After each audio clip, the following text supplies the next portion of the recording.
Psalm 16. Orin Dáfídì, orí kẹrìndínlógún. Ọlọ́run pa mí mọ́ nítorí ìwọ ni mo gbẹ́kẹ̀ mi lé. Ọkàn mi, ìwọ ti wí fún Olúwa pé ìwọ ni Olúwa mi.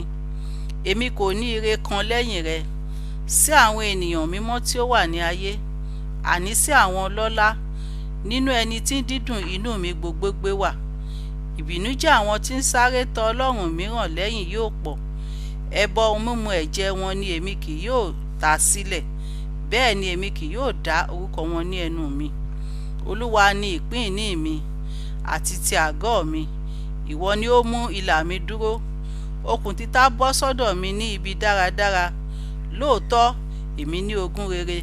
Èmi ò fi ìbùkún fún Olúwa, ẹni tí ó ti ń fún mi ní ìmọ̀ràn. Ọkàn mi pẹ̀lú ń kọ́ mi ní wákàtí òru. Èmi ti gbé Olúwa ka wájú mi nígbà gbogbo. Nítorí tí ó wà ní ọwọ́ ọ̀tún mi, a kì yóò ṣí mi ní ipò. Nítorí náà ni inú mi ṣe dùn, tí ògo mi sì ń yọ̀. Ara mi pẹ̀lú yóò sinmi ní ìrètí, nítorí tí ìwọ kì yóò fi ọkàn mi sílẹ̀ ní ipò òkú.